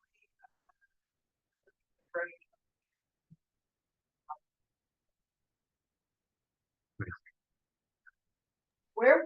Yucca Valley, near Joshua Tree. Yeah, YUCCA. Curtis? Well, on the motion that's still out there, just if anybody interested, there were 3 neighborhood councils that endorsed the motion. And I understand have gone to the DOT to get them to move forward on it. Pico, Northwestwood, and Radford Village, they're interested in it as well. There you go. Other things going on in CD4, everything is pretty much on hold for the reasons that Michael mentioned about the change in administration, the lack of funding. That's Fulton Avenue, Fort Pond Drive safety, Griffith Park safety. They're all on hold currently. They're getting a lot of pushback from the mortuary crowd. A lot of The cemetery mortuary crowds are a lot of blowback on the forest lawn stuff. Yeah. Those cars drive through there like They're crazy. crazy. I did it at night. Why does the mortuary not want it to be safer? They're worried about losing land. They're worried about losing just general control. Right now, It's like a private road. Yeah, they've been ceded this part of the city from their viewpoint. They don't want any interference at all. And they feel that they need to push back on anything that occurs in that area. This is a small project compared. An attitude problem. Is that what you're hearing too, Rob? Is that what you're hearing as well? Yeah. Biking in LA has covered it pretty well. Yeah. I know this is for another time. I've had a lot of discussion with CD4 regarding the equestrian crowd. And I know this was just informational. When it comes up for a vote, I'll fill you in. I assume this is not the appropriate time. Thank you. Okay. Philip? I appreciate you being circumspect. Oh, one last thing. Sorry, Philip. When I spoke to CD4, they are encouraging us to, as Stephen Miller would say, to flood the zone with motions. They appreciated the motion that we submitted back in August. They like seeing the activities of the BAC, and they wanted me to encourage, as Jennifer and I have spoken about, that we be submitting things regularly. They want to see life from us. Great, I appreciate that. We're able to do that. That's nice to know. It's true. Yeah. Sometimes worry that you don't have any. Well, I'm working on two motions right now, which I'll bring to you guys at some point soon. Awesome. Philip, Yeah, so, don't read your minutes. 16 pages. well, I just wanted to talk about the Hollywood Boulevard Safety and Mobility Project and the thing is still going, phase 2 is still going ahead. They didn't get any complaints about phase 1 causing any issues with Sunset Fire evacuation. I had mentioned previously the Vermont Transit Corridor project, this issue about whether there should be bike lanes north of Gage. And Martha Butler told me at a public meeting on the Vermont corridor that it's okay with them if LADOT wants to put in bike lanes north of Gage, as long as it's them who are going to take the hit for eliminating street parking. So in other words, they're okay with taking away street parking, but they're not going to do it. LADOT would have to take The public blowback, right? Yes, and then in regard to the council motion you were just talking about, we had an issue, and which is why we wrote the letter of support for the community impact thing. We had an issue with the school between the development between a middle school and the metro stop. It's like the only thing in between. And they closed their sidewalk in front of the place for 2 weeks. And for 2 weeks, there were middle school students, like hundreds of students every day and one night walking in the middle of Vermont Avenue. And so that was like a case study of how the system is not working the way it should. Well, it was noted by CD4, so. Yes, and also, Wrapping up. Yeah, I saw a bike accident on July 30th where a Metro bus hit a pedestrian in what would now be the bus lane that we would be sharing with the bikes would be sharing with the buses. And I was trying to find out for a long time whether there was actually an LAPD report on it, and such that it would get into the high injury network update. And finally, I found out that the bus operator did report it to Metro, and LAPD did take it to report. That was a long, convoluted search that you had to do. It's crazy. It was fun. We're going to skip over here Rob? to, yes, So your time is up. It's helpful. Do you want me to forward that to CD4 so that they can integrate it with the motion? Is that helpful? It's in our community. Okay, okay, great. Danny, welcome. And any comments about life in the lane? I recently attended a presentation by the Field Office about the unification on the Turn Boulevard between Albrook and Shute. I don't know how familiar you are, but they recently made diagonal parking backwards. The drivers have to reverse into. Oh. And the bike lane is between car traffic and the parking. So people are going to have to convert, like, there's going to be a lot of conflict. So I brought up solution to shift the bike lane sidewalk road, there could be that conflict with drivers parking. They said the parking spaces have already been striped. That was their excuse. It's just paint. I don't know why they trying to move it. I'm trying to get more information on. I've not heard of back in diagonal parking. But went in about 6 months ago. Yeah. Yeah, I remember that was in the paper. It's terrible. Let's get some taggers to redo it. Janice? I'm so happy to have Danny join us. I now wanted to state officially, I'm thrilled to have, after 5 years, to have an alternate here. And I'm glad that you were able to get to that meeting. I couldn't get there. I had another commitment shortly after, and I would have had to walk 3 or 4 or 5 blocks. That was the closest parking that I could get, and there's no way that I could have been more than like maybe 5 minutes from the meeting. So it wasn't worth it, but I did Teamwork. make comment. And I was at the original discussion, and I expressed skepticism about that design they were proposing, but I was one voice, and I was the only person who was remotely a cyclist. Most of the people were immediate neighbors or people that were supporting businesses. The businesses are trying to get get more street parking, so that was the point of doing the annual parking, so that they could get more street parking so that people driving to get to their restaurants, salons, and so forth. Anyway, so there's that, and then I also wanted to mention that coming up next month is when we're going to be starting the process of looking at Warner Center in terms of active transportation. May or may not be aware that I think it was around a year ago. Yeah. Or so that SCAG provided a number of different grants. I know in Jennifer's area there was one for agriculture, and we got this one for just, it's a grant of close to $500,000 just to study active transportation in Warner Center and surrounding area.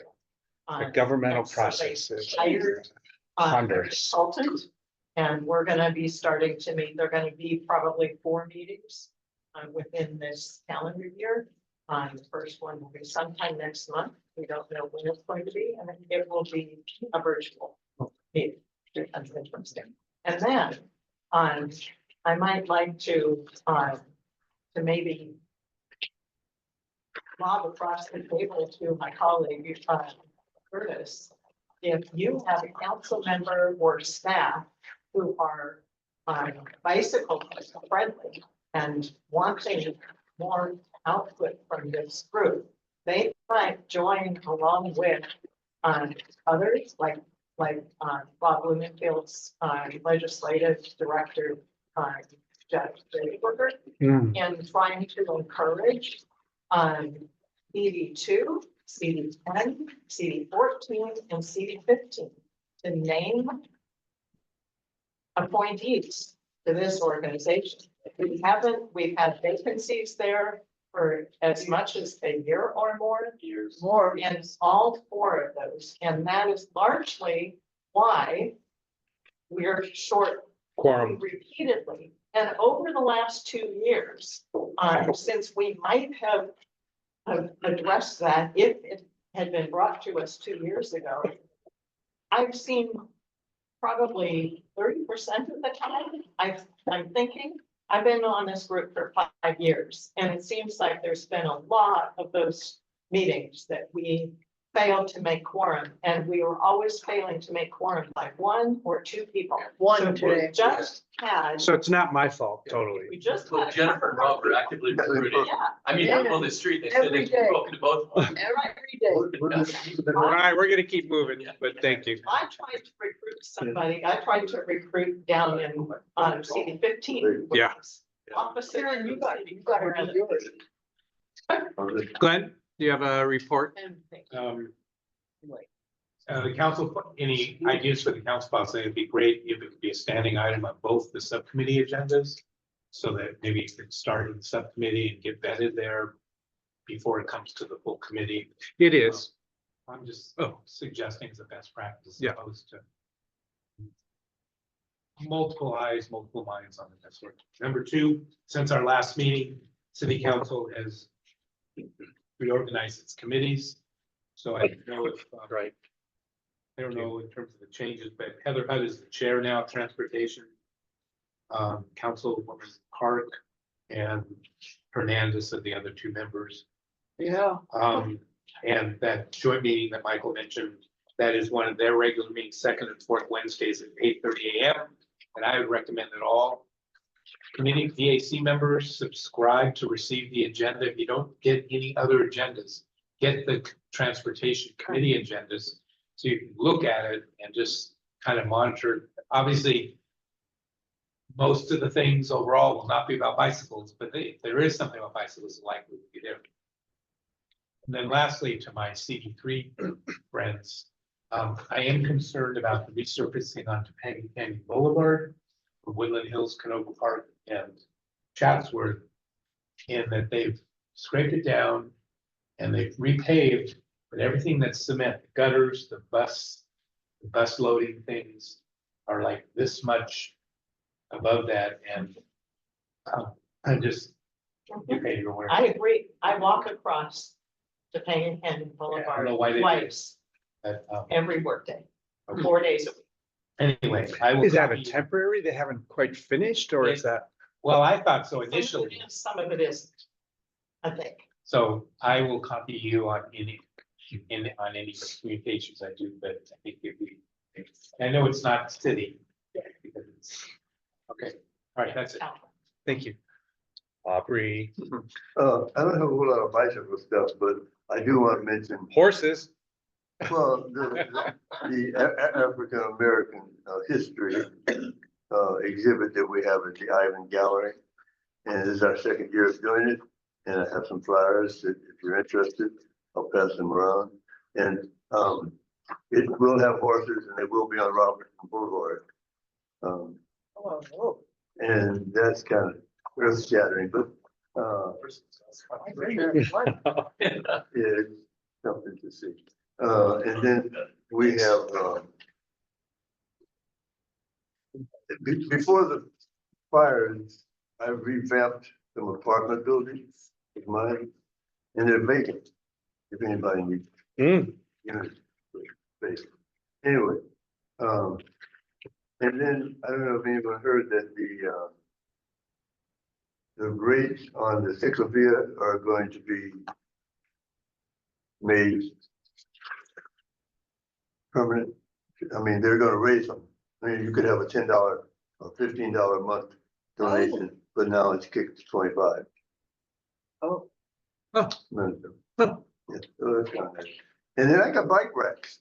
That's right. Yeah, I got 2 of them. So cool. Yeah, and so that's taking years. Fine. And they use them, you know. So, Nice. That's even more encouraging, right? yeah, yeah. You know, You make the fight and you hope somebody shows up and uses right. them. And what were the CEs that were vacant? C2, 10, 14, and 15. It's on the agenda. And we have, for most of those, we have some really stellar people that we would love to see named. 15 is one where we're scratching our head, but otherwise Far away. we have some good leads for some of the others. Yeah. 14's even.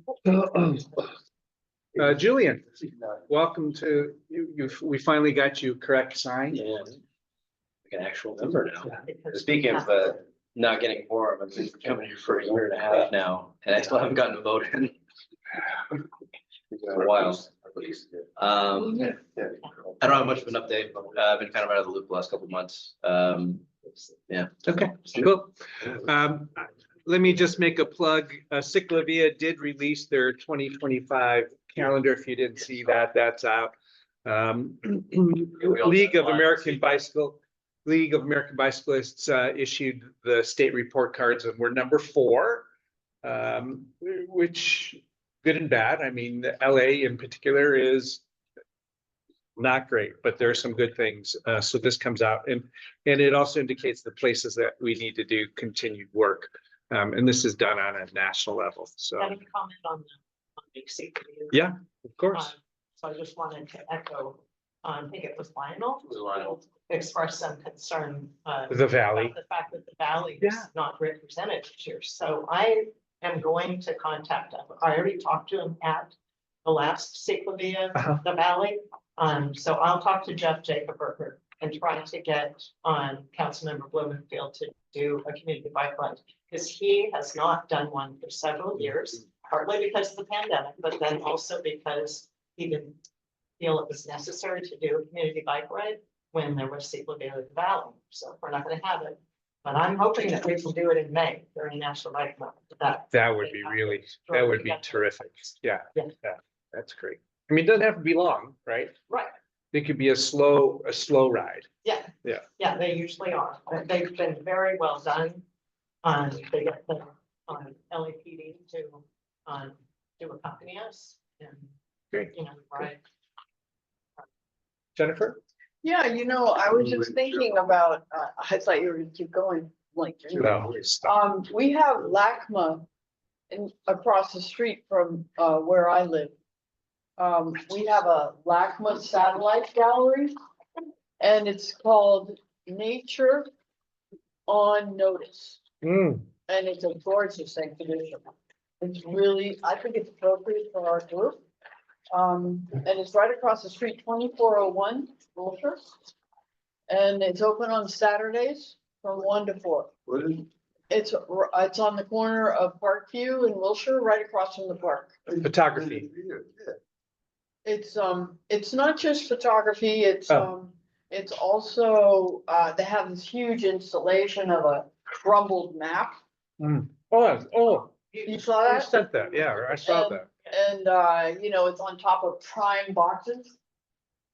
Oh. Yeah, it's really strong. I mean, you walk in and you don't even, it's like this room as big as this room and it's in there with its crumpled huge world map, And so, anyway, it's just got some brilliant ideas, but you have to sit there and really focus on it, but it's right across from MacArthur Park. That's the good news.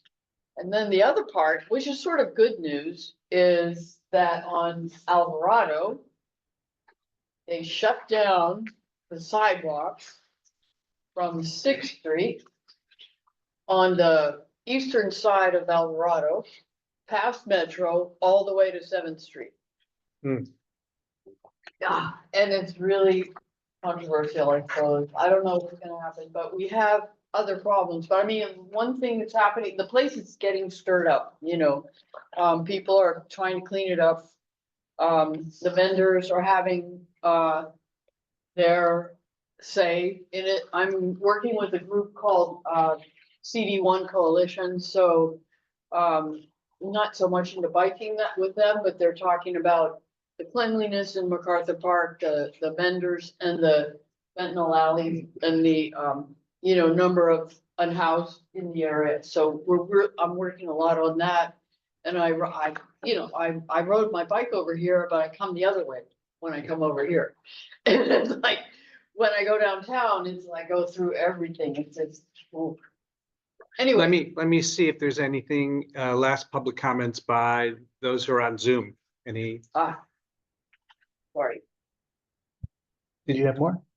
No. Okay. Hey, Rob? Yes, sir. Carino, yeah. Yeah, thanks for talking about his stuff, but just wanted to update on Van Nuys just because a lot is happening as far as the construction of the East San Fernando Transit Corridor. And one of the things that an update on it is that they're removing the sort of realigning the curb. They're making the street wider. So not only they're removing the curb, but they're removing the trees. All trees along the route. Like 500 trees, and I don't know if that's a good thing as far as cutting down 500 trees, and just for just to realign the curb and everything. So there's a group of people are trying to figure out if they could save the trees and also to provide bike lanes, because I know there's parts of it, there's not going to be bike lanes.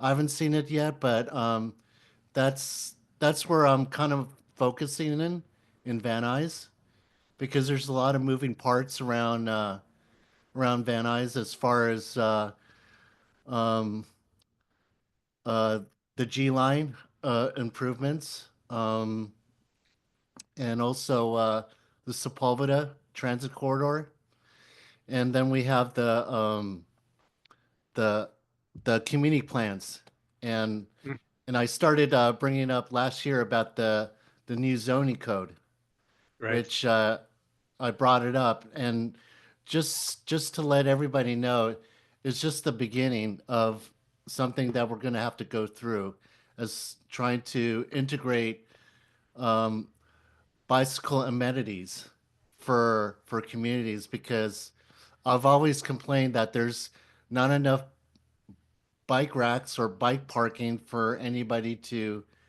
you know to go anywhere. You know, you would have to you would have to find anything like railing or anything, a park bench, because there's no available bike parking in most parts of the city. So I think we're in an interesting time with the fires, with the Pacific Palisades and Altadena plans, and how to rebuild those communities and how to make improvements and how to. So yeah, the community plans and the general plan are going to be a hot topic and closely watched. well, that's where I kind of brought up, because I think everybody's talking about emergency preparedness and everything, and Right. how are you gonna prepare? Kevin made a good point about that earlier. Yeah. No, I was listening to what he was saying. Yeah. And I think that community plans are going to be part of it. It's just that we've never seen anything like this in our lives, as far as these fires are. And I'm going to I'm going to be honest, this is going to happen more often, you know. Yeah. Yeah. And I think, if we kind of burn ourselves a hole in it, and I think I mean, we're just too dependent on our cars, Yeah. you know. Let me check in with Abraham, who is also a wannabe committee member, an appointee. Abraham, anything that you wanted to share? No, I guess we caught him off guard. Carino, sorry, did I cut you off? Any last comments? Um, no, just, I'm just, the reason why I was not a LABAC is just I'm more concentrated in my area. Yep. Nothing against you guys, is that, and I appreciate you, Rob, showing up some of the meetings, so I know it's hard to go over the hill just to show up for a meeting. Well, that's why he's got the gavel. That's right. All right. Seeing Kevin, sorry. Just wanted to comment on a couple of topics come up. One is what's called the reverse angle parking. That is proposed for a street in West Hollywood. And indeed, the bike lane is next to the curb. Then the parking places where they pull out and in, not across the bike lane. And that's the proper way to do it. So I'm very surprised that what you described has been proposed. It's totally improper to do it that way. The other is the Forest Lawn bike lane controversy. You mentioned biking in LA. It's also gone worldwide that the BBC reported on bicycling in LA and discussed that controversy. Were they wanting bike lanes not a part of it, or was it a? Well, they mentioned their favorite proposal, and there was a controversy pushed back by Forest Lawn Cemetery. Okay. Can you just summarize what's going on? Yeah, great, thank you. Yes, ma'am. Can I just tack on to the thing about the, very short, about the angled parking, is that I know even that configuration can be very controversial. I have a friend up in Berkeley, California, who's an avid cyclist, and he's very much against that, because people will pull out of their, get out of their cars, get their kids out of the car and start getting stuff out of the back end of their SUV, and they stage right in the bike lane. Yeah. So, you know. There's supposed to be a buffer Yes. between the bike lane and the cars. For the kids and people could. You ever drive down Venice Boulevard with all the food trucks and you? Come here, don't step out. People stand in the lanes, I know that, that's true in the Hollywood Boulevard phase one. Bike lanes I've discovered several times. People are standing in the bike lanes, homeless, tourists, whatever. Thank you all for coming out tonight. Hopefully the treats helped the hangriness. If you've not tried these ramen crunch, they're a kick.